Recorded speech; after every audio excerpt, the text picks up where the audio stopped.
Good day. Today we're going to discuss 3 problems from University Physics, Chapter 15.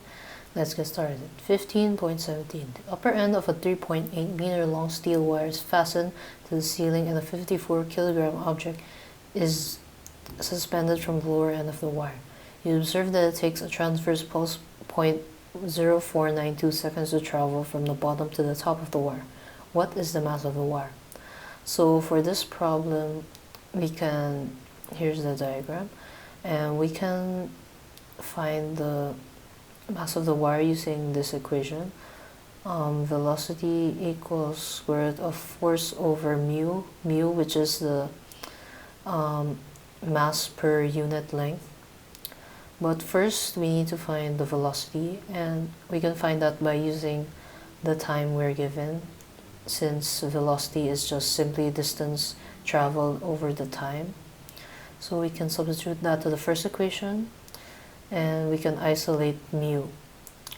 Now, since we need only the mass, we can multiply both sides by distance to get this equation, and we can simplify that further, and we can substitute the values and get mass equals force times time squared over d. That's the simplified equation, and we'll just substitute the values to get 0.377 kilograms, that's the mass of the string. So for the next problem, 15.25, a jet plane at takeoff can produce a sound of intensity 10 watts per square meter at 30 meters away. But you prefer the tranquil sound of normal conversation, which is about 1 microwatt per square meter. Assume that the plane behaves like a point source of sound. What is the closest distance you should live from the airport runway to preserve your peace of mind?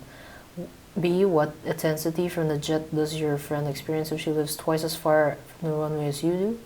And C. What power of sound does the jet produce at takeoff? So for this problem, we can use the equation intensity 1 over intensity 2 equals radius 2 squared over radius 1 squared. And we'll let 10 watts per square meter be the first intensity and 1 microwatt be the second intensity, and therefore R1 is 30 meters. So we can isolate R2 and get the square root to find R2, and we can just substitute values to get R2 equals 95 kilometers. And we can use this R2 to get letter B. What intensity from the jet plane does your friend experience if she lives twice as far as from the runway as you do? That means twice as far from the value we solved. So we can use this equation again, and we can just substitute the values, I1 being 10, R1 being 30, and then using the 95 kilometers to get this 0.25 microwatts per square meter. And for letter C, what power of sound does the jet produce at takeoff? We can use this formula, power equals intensity times area. And since it'll be like a sphere, we'll use 4 pi r squared. The area will be a sphere because the intensity will be directed, the power will be directed radially outward.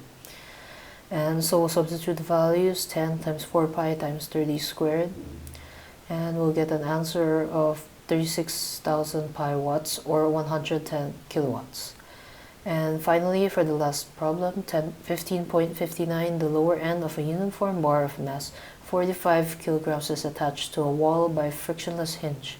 The bar is held by a horizontal wire attached at its upper end so that the bar makes an angle of 30 degrees with the wall.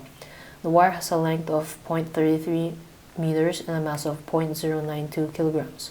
What is the frequency of the fundamental standing wave for the transverse waves of the wire? On the wire. So this is the diagram, and since it's a uniform bar, we know that the forces that weight acts on the center of mass, which is the middle of the bar, and the other force acting on the bar is tension.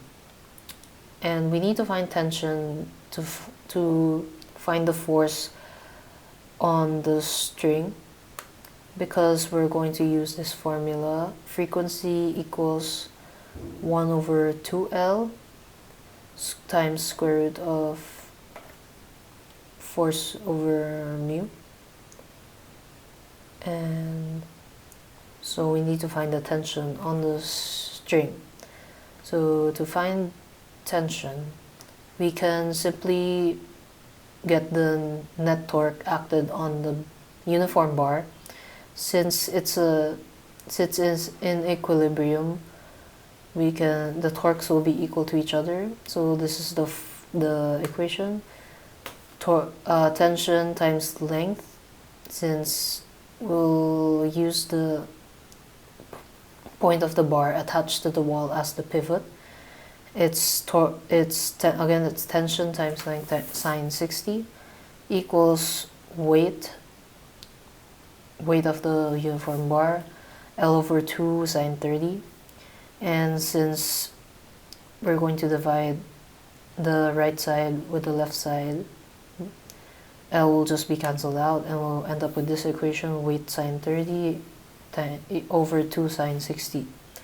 So we can just substitute the values to get tension equals 127.31 newtons. And with that we can find F, since we find the force on the bar. And we'll just substitute the first equation, substitute the values. Mu, as we know, is mass over the length of the string. And we'll get a frequency of 32.38 Hertz. Thank you for watching. I hope you learned something.